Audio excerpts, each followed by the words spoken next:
vlogs for the weekend. Morning, this is Sow Plant Grow at the White House where I do my gardening, and I'm Shelley.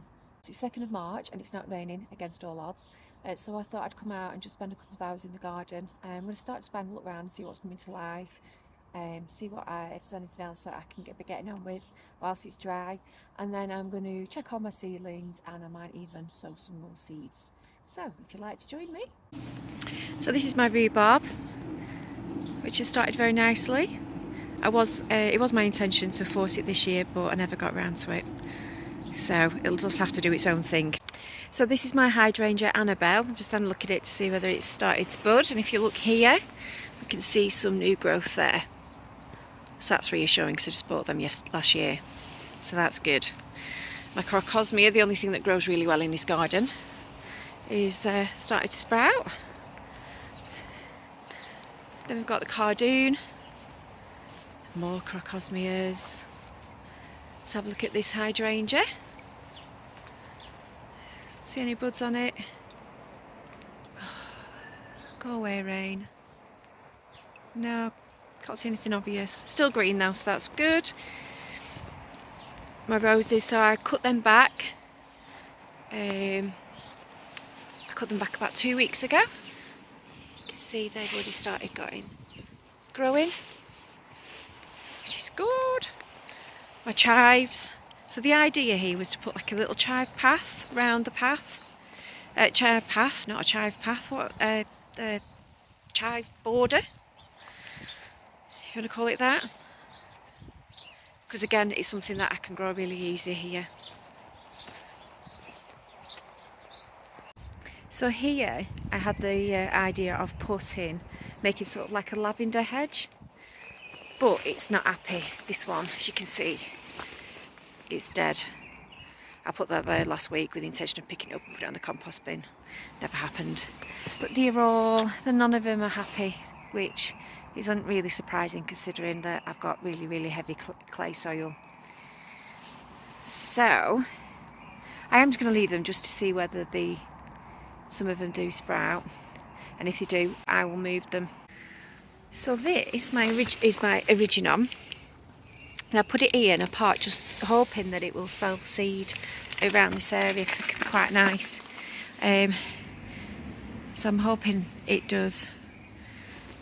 I can't think what this is called, but this seeds everywhere, and it is quite nice when it flowers, so I do tend to leave that, but I'm just hoping that Originum does the trick. My tulips are coming through, which is always a nice sign, isn't it? So when these, I made the mistake of just putting them all over this border, so when it comes to actually planting stuff in summer, I've no idea where they are and I keep digging them up. So when they do flower, I'm going to dig them up and I'm going to put them, you can see actually there's a row there at the back where I did this year's additions, but I'm going to dig all these like middle ones up and put them at the back after they've flowered, just so I know that not to plant there and then I don't disturb them. As you can see, there's more tulips, so again I am going to dig those up. But these hydrangeas I inherited, and these are the ones that I took cuttings of. And you see they're doing really nicely. I haven't pruned them over winter because it does something. What does it do? Let me think. I think it stops them from I don't know what it stops them. Something to do with the frost. So yeah, but I will cut them back at some point. So my crocus, I'm going to get some more of them. I forgot to get some more of them in winter. So here, if I just walk around here, anybody that follows me on Instagram will know that there was a massive tree here that was half dead. So we got the farmer next door across the road to come and pull it out. So I've not done anything with these yet, because I was going to do some sort of topiary in a bowl or something like that, but I'm a bit frightened of doing it, so I keep putting it off. I will do it at some point though. Soon. I will do it soon. So the ferns are doing really well. They took a while to get established. They weren't happy to start with. And I've got some foxgloves coming. They do really well. Well, the sedum, that's starting to take hold. I do want to take some cuttings of that, but I'm not sure how. So I'll have to Google that and do that this year. Some more ferns. They're doing well. My fennel is starting to regrow. I love fennel. It's one of my favourite things in the garden. It smells heavenly. Is this bed starting to do much? Yeah, more crocosmia. More fennel. And that is where I dug the horseradish out from last week. Look, my Fatsia is sprouting as well. Good girl. Good girl. Happy little bunny. Aren't you? My climbing hydrangea. It's getting started. And the reason why I planted this, you can see that it adheres to the wall, so I don't need to put a trellis or anything on. My husband hasn't realised that it does that yet. He won't be happy because we've just had the house painted. But he won't notice, and I'm not going to tell him.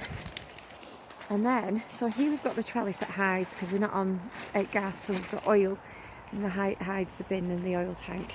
So I've planted, let me think, what's it called? Honeysuckle.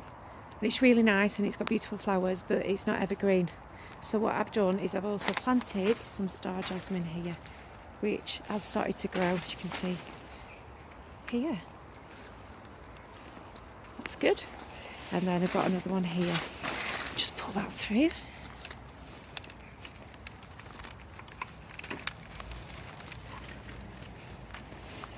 There. And then another honeysuckle there. My raspberries have started as well. You see. I'm not very good at this filming thing, am I? But they're my raspberries. It's my white currant. I can't see anything on there yet. Oh yeah, I can. Some green spots. Let's just make sure it's happy. Yep, so it's got green, so it's not dead. That's good. Can't remember what this is. And that is my red currant here. And my red currant is doing brilliantly. So I've just come into my shed to get some tubs and that to start sowing some more seeds, and I've just discovered something. Look! Can you see? Mice! Mice droppings. We bird feed.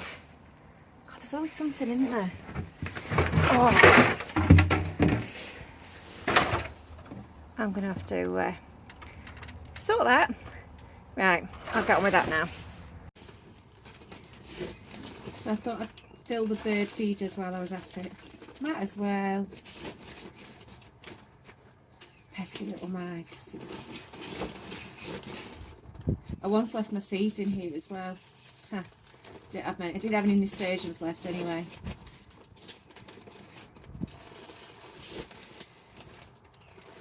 This is a nightmare.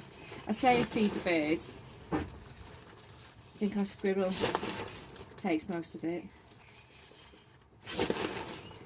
But all you can do is try.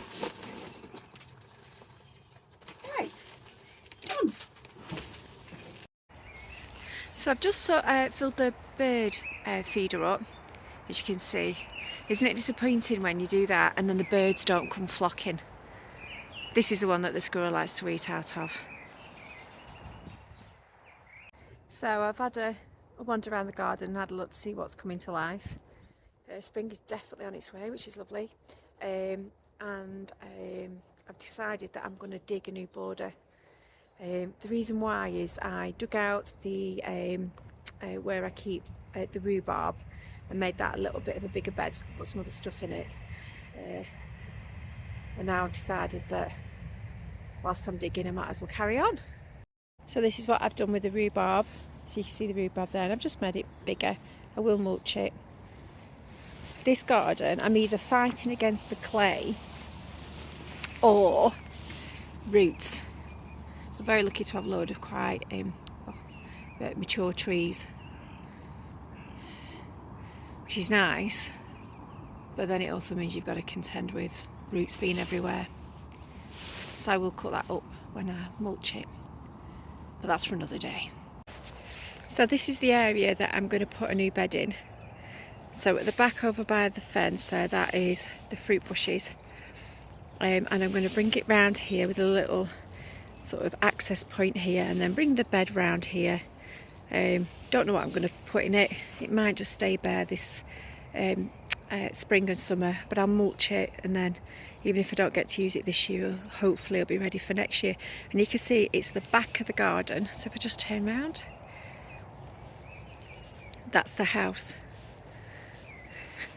So the idea is that when you come out or you sat on the patio in summer, that you're not going to be able to see right to the back of the garden. It'll break it up a little bit. No idea how it'll look. Worst case scenario is that I just reseed it with grass and get it back to grass. So yeah, so that's what I'm going to do now. So I've got my tools, my fork. Does anybody else's garden equipment look like that? And then my half moon thing. Don't know what that's called.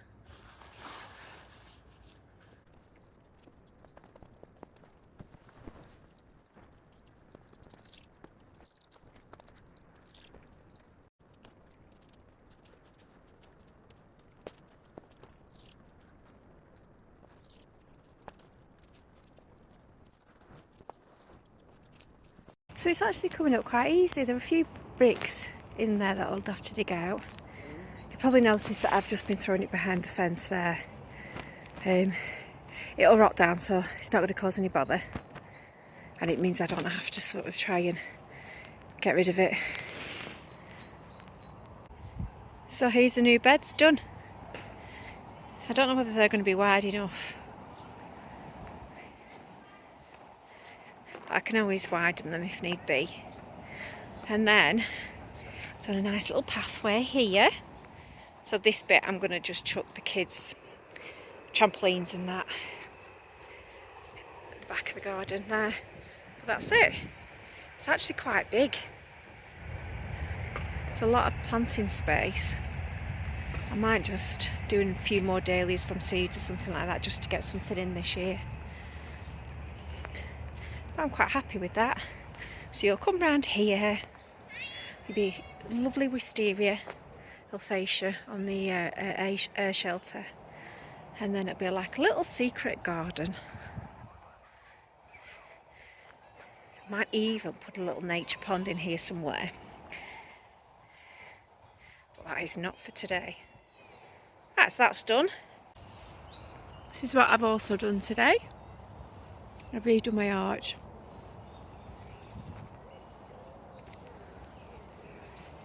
Go walk through it. Exciting stuff. Blind you with the sun. There. So I think I'm going to grow peas and stuff on there. I don't know whether it'll be strong enough for pumpkins.